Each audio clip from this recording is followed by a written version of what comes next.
All right, guys, this week's calendar of events is being brought to you by Burdine Supply. They're in Mount Juliet, Tennessee at 6966 Lebanon Road. That's about a quarter-mile west of Highway 109. Or y'all can give owner Vincent Lenning a call, 615-453-9222, and let him take care of all of your residential and commercial plumbing needs.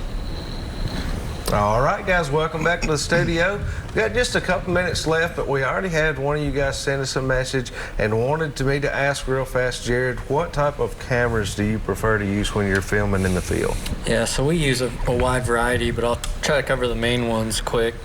From a camcorder, like an actual video camera standpoint, one of our favorite ones is the Canon XF400. Shoots really good quality footage, but it's also easy to use.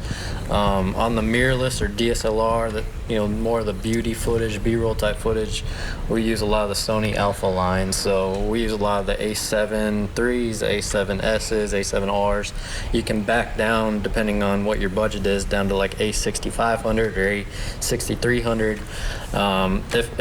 If I was to recommend one for someone just starting to get into it, they more just need one camera, easy to use, budget friendly, I would recommend looking at like the Canon Vixia line, which is like the G40, G50.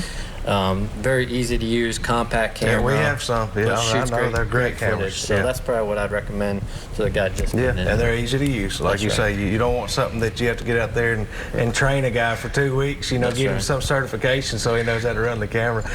You want it to be simple. Here's where you zoom, this is recording, make sure this light's flashing, and go from there. So that is a big deal too, to make sure it's something that's easy to operate, that you don't have to mess with a lot. For sure. One other thing I'll add too, make sure you have plenty of batteries, especially deer hunting.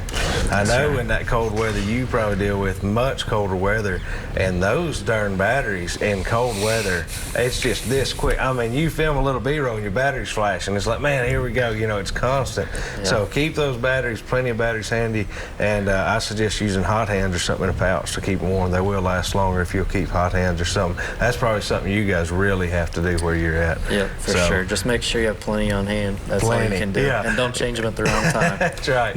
Yeah, when I first started going up with Richard, who really knew what he was doing, whereas I didn't, he'd have this big bag and one little camera in the middle of it and 15 batteries lined up around it, I mean.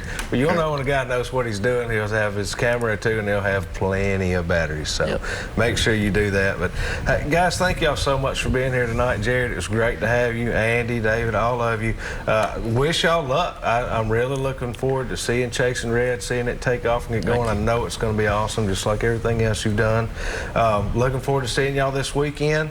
Any of you folks watching tonight, catch us. We'll be walking around the show throughout the weekend. Stop and say hello to us and let us know what you're looking forward to this season and how things are going to be going for you. Also just a few things to announce. I didn't have really much on the calendar, but want to remind y'all the Frostbite tournament is coming up on the 26th. So go ahead and get signed up for that. If you hadn't already pre-registered, be sure to do that. Y'all get on the water this week, wear your life jacket each and every time, so that we'll see you right back here again next week for some more Southern Woods and Waters.